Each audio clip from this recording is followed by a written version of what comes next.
ایک مرتبہ کا واقعہ ہے، میرے آقا صلی اللہ تعالی علیہ وسلم مسجد نبی کے ایک کونے میں بیٹھے ہیں اور رو رہے ہیں، آنکھوں سے آنسو جاری ہے، زاروں قطار اشکوں کی برسات ہو رہی ہے۔ وہ رسول جو احد کی سختیوں میں نہ روئے، وہ رسول جو بدر کی تکلیفوں نہ روئے، وہ رسول جو مکے میں کانٹے پر چل کر نہ روئے، وہ رسول جو ساری مصیبتیں اور پریشانیاں جھیل کر مسکرا رہے ہیں، آج وہ رسول رو رہے ہیں۔ صحابہ کرام بھی حاضر ہو جاتے ہیں، کون رو رہا ہے؟ صحابہ کرام حاضر ہو رہے ہیں، کون رو رہا ہے؟ حبیب خدا رو رہا ہے، کون رو رہا ہے؟ مالک جنت رو رہا ہے، کون رو رہا ہے؟ انسان کامل رو رہا ہے، کون رو رہا ہے؟ جان آدمیت رو رہا ہے، کون رو رہا ہے؟ معلم کائنات رو رہا ہے، کون ہستی رو رہی ہے؟ جس کو اگر کوئی گالی دے دے تو جواب قرآن دیتا ہے، کون رو رہا ہے؟ کہ جس کی اگر گستاخی کی جائے تو جواب اللہ تبارک و تعالیٰ کا فرماتا ہے کہ وہ عظیم رسول مسجد نبوی کے کونے بیٹھے رو رہے ہیں، آنکھوں سے آنسو آتے، گالوں پر آتے اور موتیوں کی طرح جھڑ جاتے۔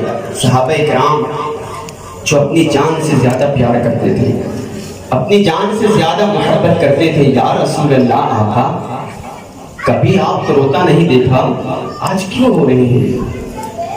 آخر رونے کا سبب کیا ہے یا رسول اللہ؟ صحابہ کرام بھی حضور کو روتا دیکھ کر رونے لگتے ہیں، آقا کس چیز نے آپ کو رلا دیا ہے؟ تو تاریخ کے وہ الفاظ ہیں، غور سے سنیں۔ اللہ کے رسول نے ارشاد فرمایا، اے صحابہ آج مجھے میری ماں حضرت آمنہ کی یاد آ رہی ہے، میری ماں مجھے حضرت آمنہ کی یاد آ رہی ہے۔ وہ رسول اپنی ماں کو یاد کر کے مسجد نبی کے ایک کونے میں بیٹھ کر زاروں قطار ہو رہے ہیں اور گویا اپنے 6 سال کی بچپنے کی زندگی کو آواز دے رہا ہے۔ یہی وہ وقت تھا کہ جب کہ ابوا کے مقام پر حضرت آمنہ خاتون رضی اللہ تعالی عنہا پتھروں کا سرہانہ ہے، پتھروں کا بستر ہے اور اسی پر لیٹے ہوئے ہیں، آخری وقت ہے۔ حضرت آمنہ کہتی ہے کہ اے میرے بیٹے محمد، میں ابوا کی جنگل میں ہمیشہ کے لیے گم ہو جاؤں گی۔ دائیں سائڈ ایک کنیز ہے جس کا نام حضرت ام ایمن ہے اور سینے کے پاس ایک 6 سال کا معصوم سا بچہ کہ جس کا چہرہ اتنا خوبصورت ہے، من رآنی فقد رأى الحق، کہ جو اللہ کا جلوہ دیکھنا چاہے تو اس 6 سال کے معصوم کا بچے کا دیدار کرے۔ اس طرح میرے آقا صلی اللہ تعالی علیہ وسلم اس قدر حسین و جمیل کہ جس کے بارے میں حسان بن ثابت نے ارشاد فرمایا تھا، وَأَحْسَنَ مِنْكَ لَمْ تَرَ قَطُّ عَيْنِي وَأَجْمَلَ مِنْكَ لَمْ تَلِدِ النِّسَاءُ خُلِقْتَ مُبَرَّأً مِنْ كُلِّ عَيْبٍ كَأَنَّكَ قَدْ خُلِقْتَ كَمَا تَشَاءُ۔ وہی چہرہ تھا کہ جس کے بارے میں کبھی پیر مہر علی شاہ ارشاد فرماتے ہیں، سبحان اللہ ما اجملکا ما احسنکا ما اکملکا، کتنے مہر علی، کتنے تیری ثنا، گستاخ علی انتجاریہ۔ یہی چہرہ تھا جس کے بارے میں کبھی شیخ سعدی ارشاد فرماتے ہیں، بلغ العلا بکمالہ کشف الدجی بجمالہ حسنت جمیع خصالہ صلوا علیہ وآلہ۔ وہی چہرہ تھا، کبھی امام کہتے ہیں وہ کمال حسن حضور ہے کہ گمان نقص جہان بھی، یہی پھول خار سے دور ہے، یہی شمع ہے کہ دھواں نہیں۔ وہی چہرہ تھا، کبھی یوں کہتے ہیں سرور کہوں کہ مالک و مولا کہوں تجھے، باغ خلیل کا گل صحبہ کہوں تجھے، اللہ ہرے تیرے جسم منور کی تابشیں، اے جانے جا میں جانے تجلا کہوں تجھے۔ کبھی کہتے ہیں میں تو مالک ہی کہوں گا کہ ہم مالک کے حبیب یعنی محبوب و محب میں نہیں میرا تیرا، لیکن رضا نے ختم سخن اس پہ کر دیا، خالق کا بندہ خلق کا آقا کا۔ 6 سال کا معصوم سا بچہ، چہرہ اتنا حسین، من رآنی فقد رأى الحق، کہ جو اللہ کا جلوہ دیکھنا چاہے وہ اس بچے کا چہرہ دیکھ لے۔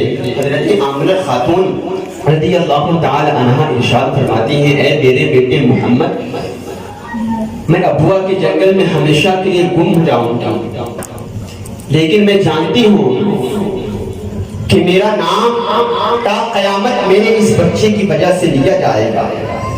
وہی لمحات، وہی واقعات اللہ کے رسول کے ذہن میں تازہ ہو گئے اور مسجد نبوی کے ایک کنارے بیٹھ کر زاروں قطار رو رہے ہیں، آنکھوں سے آنسو جاری ہے۔ وفات کے وقت آخری جملے جو حضرت آمنہ خاتون کی زبان پر تھے وہ شعر کے ایک الفاظ تھے. حضرت آمنہ خاتون رضی اللہ تعالی عنہ اپنے آخری لمحے میں یہ کہہ رہی تھی کہ میرے بچے کا چہرہ اتنا خوبصورت ہے کہ جس کے صدقے اللہ تبارک و تعالی رحمتوں کا نزول فرماتا ہے. میرا بچہ وہ ہے کہ جس کے ٹنکے مشرق و مغرب میں گونج جائیں گے. یہی شعر کے الفاظ حضرت آمنہ خاتون کہہ رہی تھی اور یہی کہتے کہتے آنکھیں بند کر لی اور روح قبض سے پرواز ہو گئی. 6 سال کا معصوم سا بچہ اپنی ماں سے اور قریب ہوتا ہے اور آگے بڑھتا ہے اور کہتا ہے امی اور آگے بولو نا, امی اور آگے بولیے نا, امی اور آگے بولو نا. ایک مرتبہ کہا تھا تو ام ایمن نے منع کر دیا, بیٹا جو موت کی آغوش میں آ جاتے ہیں تو پھر وہ بولا نہیں کرتے. خدا کی قسم اگر ام ایمن منع نہ کرتی اور حضور دوسری مرتبہ کہہ دیتے امی اور آگے بولو نا تو حضور کی ماں آمنہ ضرور بولتی, لیکن قدرت کو یہ منظور تھا کہ یہ داستان امت کے سامنے دہرائی جائے گی. ارشاد فرمایا امی اور آگے بولو نا.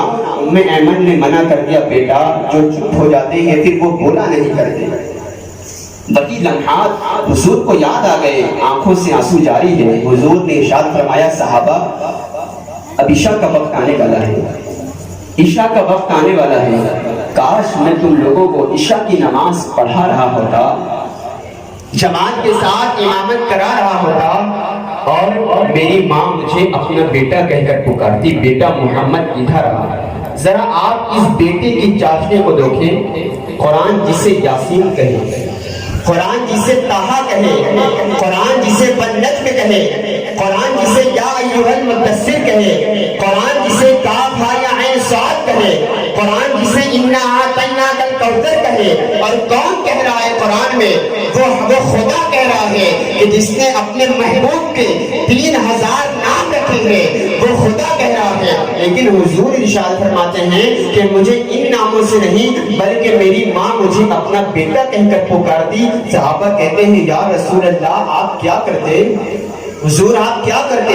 تو اللہ کے رسول نے ارشاد فرمایا میں تم لوگوں کے عشاء کی امامت کرا رہا ہوتا, نماز پڑھا رہا ہوتا اور میری ماں مجھے پیچھے سے پکارتی اے میرے بیٹے محمد ادھر آ, تو میں نمازوں کو ترک کر دیتا اور لبیک یا امی کہتے ہوئے میں اپنی امی کے پاس چلا جاتا.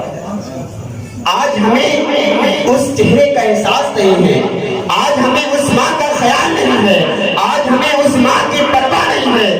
لیکن یاد رکھو جب یہی چہرہ تم سے گم ہو جائے گا اور قبر کے اندر دفن ہو جائے گا تو اس وقت یہ چہرہ نہ تمہیں کسی منبر پر ملے گا, نہ کسی محراب پر ملے گا, نہ کعبے کے سائے کے دیواروں میں ملے گا.